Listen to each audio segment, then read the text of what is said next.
Hello and welcome to an overview or tutorial on Unreal 2 XMP and XMP in general. In this video I will explain what is XMP, some of its history and how it's played, and in a later video I'll cover some additional ideas that the game developers had for it, as well as future port possibilities. So first of all, what is XMP and what is Unreal 2 XMP? To put simply, XMP, or Expanded Multiplayer, is a game type that was created by Legend Entertainment, intended to be one of the multiplayer game types playable in Unreal 2. Unfortunately, the engine at the time did not support networking well enough, so the debut of the XMP game type happened in a standalone game called Unreal 2 XMP, released by Legend not long after the release of Unreal 2 itself. Unfortunately, shortly afterwards, Atari closed Legend Entertainment, and with that, the Unreal 2 XMP master server died as well.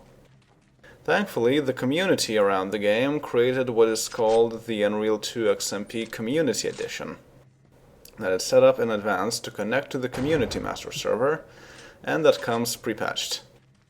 Note that, as mentioned, it is a standalone game. You ought to have an Unreal 2 license to legally play it, but you don't need to have Unreal 2 itself installed. You can download Unreal 2 XMP Community Edition from xmpcommunity.com. The link is also in the description. So what is the XMP game type about? Well, in its core, it's Capture the Flag. I've got an artifact! Due to the Unreal 2 heritage, flags in this game type are called artifacts. Unlike in traditional CTF, each team starts with 2 artifacts, and the goal is to bring all 4 artifacts to your team's base. This small aspect already leads to interesting developments. There can be up to 4 artifacts in play, that is, being carried by artifact carriers, at once. Coordinating your attack on the enemy base with several teammates becomes even more important, since you can get away with multiple artifacts at once. But the game type isn't quite as straightforward. In actuality, XMP is a mixture of ideas from vehicular Capture the Flag, Onslaught, and Domination that you know from Unreal Tournament games. And that leads to XMP having highly strategic gameplay. Even if you take an artifact from the enemy base, you cannot just capture it, or register it at your own artifact node, as the game calls it. You first need to obtain enough energy for your team in order to activate your artifact node. Energy is the second major gameplay mechanic of the XMP game type. Each team starts out with a certain amount of energy allocated to them at the start of the match. This is indicated by a blue vertical bar in the lower right corner of the HUD. Each player in a team has their own personal energy reserve, indicated by the orange bar in the lower right corner of the HUD. Auto turrets in danger. The personal energy is drawn from the team energy, and is used for things like double jumping, placing deployables, and hacking. Auto turrets offline. Your team gains energy through energy generators, which are hackable structures placed on the map. To hack an object, come up to it and hold the use button until hacking is complete. Vehicles in danger. Your team has gained an energy source. That results in your team claiming the object. Aside from energy generators, objects that can be hacked include deploy points, which are respawn points for your team, and switches that can do various things, ranging from opening locked doors to deploying energy shields. Hacking objects adds another dimension to the game, quite like in Domination. You have to not only capture artifacts, but also capture structures that make it easier for you to capture the artifacts, while denying the same to your opponents. This is what relates the game type to Onslaught, Domination, and Assault from Unreal Tournament games.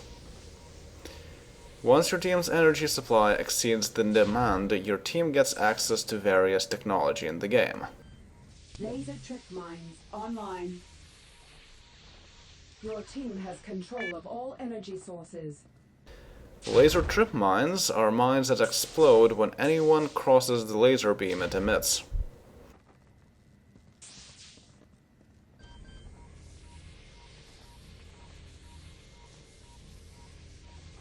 Boss walls online.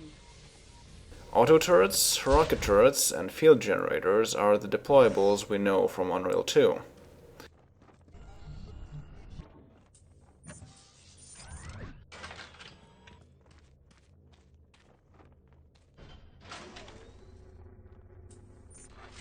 Landmines online. Landmines are mines activated by proximity. Manned turrets in danger. All of these deployables are important for base defense, but they drain team energy when deployed. Manned turrets online. Manned turrets are stationary but powerful turrets. They use energy when they fire.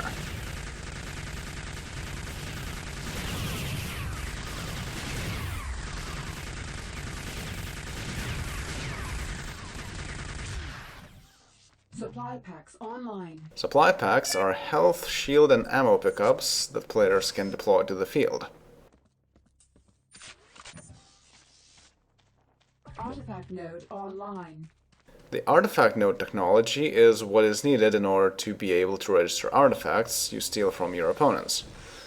You need 800 energy units to achieve that. If you do poorly in terms of energy management, your energy levels even may go below your initial energy level, disabling vehicles and supply stations, that is, health, shield, and ammo refill stations. Rocket turrets in danger.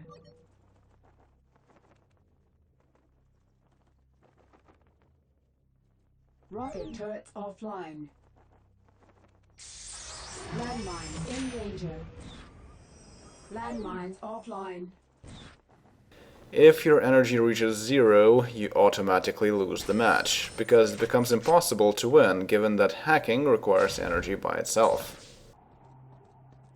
There are 3 vehicles in Unreal 2 XMP: the Raptor buggy, the Harbinger armored vehicle, and the Juggernaut tank.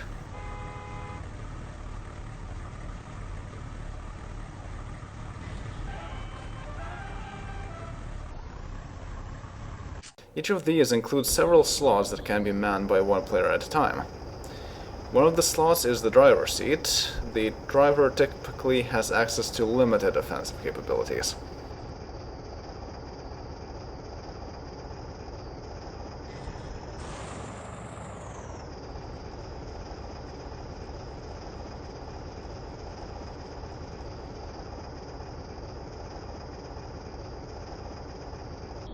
The other slots are typically various turrets that have a lot of firepower.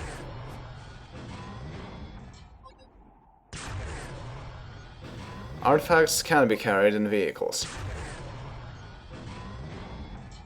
There are also 3 player classes in the game, corresponding to the general theme as seen in Unreal 2. There is a light, a medium, and a heavy class. The light class is called the Ranger. They have little shield capacity, but they move faster than other classes and have access to precision hit-scan weaponry. Their specialty is healing. They can heal other players by either dropping health packs or pressing the use button on the other players directly. The Ranger class is optimal for assaulting the enemy base and capturing artifacts. I've got an artifact! The medium class is called the Tech. Like the name suggests, their specialty is faster hacking. They have medium speed and medium shield capacity, and carry medium range weapons. They also have access to automated turrets and field generators, as well as shield packs. They can fix a teammate's shields by pressing use on them directly as well. The Tech is optimal for hacking energy generators, deploy points, and other things, and they are good for helping set up base defenses.